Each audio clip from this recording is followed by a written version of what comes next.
तो फिर से एक बार स्वागत है आपका बोरुटो टू वर्टेक्स चैप्टर 23 के एक और नए डिस्कशन वीडियो में। तो वैसे चैप्टर का एक स्नीक भी आया है जिसके बारे में आज हम बात करने वाले हैं, जिसमें हम देखते हैं जूरा और बोरुटो फाइट कर रहे हैं। तो चलो शुरू करते हैं बिना किसी देरी के। तो ऐसा हमें बताया कि बोरुटो बैटलफील्ड में आ चुका है एंड वो भी मात्सुरी को मारकर कंसोल रेडी है मात्सुरी का। एंड तभी अपना जो बोरुटो है वो पाता है कि जूरा भी वहां पर आ चुका है। जूरा यहाँ पर इसलिए ही आया है ताकि वो बोरुटो को मार डाले एंड थॉन्सोल लेकर चले जाए। बोरुटो के कुछ अलग ही प्लान है। बोरुटो अपना हर अटैक यूज करता है जूरा पे, लेकिन जूरा को हराना इतना आसान नहीं है, इसलिए बोरुटो जूरा को इतने से अटैक से नहीं हरा पाएगा और इसलिए बोरुटो यूज करता है रासेंगान उज़ुही, लेकिन उससे भी जूरा का कुछ नहीं होता। ऐसे इसके काम करने का तरीका बिज्जू बम की तरह है। अब बोरुटो का एक भी अटैक काम नहीं आ रहा, मतलब कवाकी के आने का टाइम हो चुका है। लेकिन बोरुटो हार मानने वालों में से नहीं है, क्योंकि स्पॉइलर में हम देखते हैं कि बोरुटो का जूरा हाथ पकड़ लेता है, लेकिन अपना बोरुटो पर्पल लाइटनिंग का यूज करके जूरा को झटका दे देता है। इससे तुम बोरुटो की मनस्थिति समझ सकते हो। चाहे बोरुटो का मेजर अटैक रासेंगान उज़ुही को ही काम ना आया हो, लेकिन बोरुटो जानता है कि वो यहाँ पर हार नहीं मान सकता और इसलिए वो जूरा को अटैक करने का मौका ही नहीं दे रहा। बोरुटो उससे पहले ही जूरा पर अटैक कर दे रहा है और उसकी स्पीड इतनी अच्छी है कि जिसकी वजह से जो जूरा है वो भी उसे डॉज नहीं कर पा रहा। अब इसका एक और रीजन ये भी आ जाता है कि जूरा का बैटल एक्सपीरियंस कम है बोरुटो से, क्योंकि बोरुटो बहुत ज्यादा लड़ाइयां लड़ चुका है। मतलब बोरुटो छोटी मोटी फाइट लड़ चुका है, लेकिन जूरा को इतना ज्यादा एक्सपीरियंस नहीं है क्योंकि वो अभी अभी तो पैदा हुआ है। लेकिन बोरुटो का प्लान बस इतना ही है कि जूरा को तब तक रोके रखे जब तक सारादा और बाकी सब सेफ नहीं हो जाते, लेकिन तब बोरुटो फंस जाएगा। इसीलिए कवाकी को आना पड़ेगा बोरुटो को बचाने के लिए, क्योंकि बोरुटो चाहे कितना भी ज्यादा स्किलफुल क्यों ना हो, लेकिन बोरुटो कुछ ज्यादा ही चाकरा यूज कर रहा है। इतना तो हम गारंटी से कह सकते हैं कि बोरुटो ज्यादा मार खाने वाला नहीं है, लेकिन एक बार जब बोरुटो थक जाएगा तो उसको बचाने के लिए कवाकी को आना ही पड़ेगा, क्योंकि उसके सिवाय बोरुटो का वहां से निकलना इम्पॉसिबल है। हाँ, अगर मोमो आ जाए तो बात अलग है, लेकिन पहले बात करते हैं कवाकी की, क्योंकि इसके आने का चांस बहुत ही ज्यादा है, क्योंकि चैप्टर 15 में हमने देखा कि ये दोनों भाई फिर से एक हो जाते हैं और इन दोनों ने ये भी बात कर ली थी कि ओत्सुकी को ठिकाने लगाएंगे ही, लेकिन पहले टेंटेस को देखेंगे। एंड इस वजह से कवाकी बोरुटो को बचाने के लिए आ जाएगा।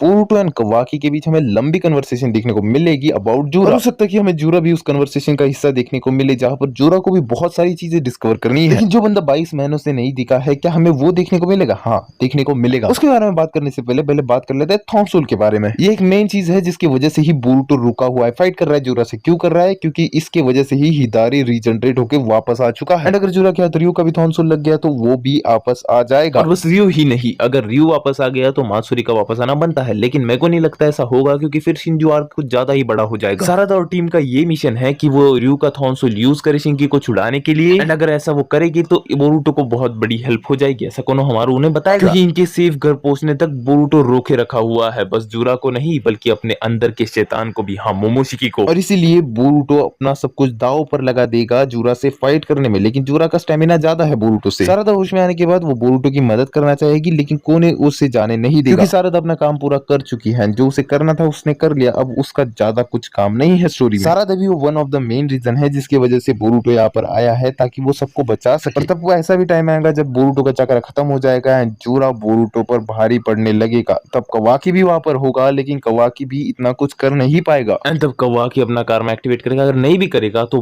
बोरुटो अनकॉन्शियस हो जाएगा। जब बोरुटो अनकॉन्शियस हो जाएगा तब उसकी एंट्री होगी। अगर तुम सोच रहे होगे कि मैं मोमोशिकी की बात कर रहा हूँ, तो हाँ, उसकी बात बाद में करेंगे, पहले बात करते हैं मिसकी की। मिसकी की भी बहुत ज्यादा चांसेस है इसमें आने की बोरुटो की मदद करने के लिए। देखो, इनकी चांद और सूरज की जोड़ी है, ये तो आएंगे ही आएंगे एक दूसरे को बचाने के लिए, लेकिन मिसकी के भी इतने चांसेस नहीं है। एंड अभी हम बात करते हैं मोमोशिकी के बारे में। जब बोरुटो एग्जॉस्ट हो जाएगा ना, तब बस कवाकी ही जूरा से फाइट करेगा, जिसके बारे में हम पहले भी प्रेडिक्ट कर चुके हैं। शायद 23 महीने के बाद हमें मोमोशिकी देखने को मिल गए। एंड इसके बारे में प्रेडिक्शन कर चुका हूँ अपने पहले वाले वीडियो में, इसके आगे की भी प्रेडिक्शन मैंने कर रखी है, तो जाओ तुम वो देख लो। वैसे ये वाला स्पॉइलर भी ठीक ठाक था, लेकिन हमें इतनी ज्यादा इन्फॉर्मेशन नहीं मिलती है। तो चलो यार, गुड बाय, बहुत हो गया आज के लिए, बाय बाय।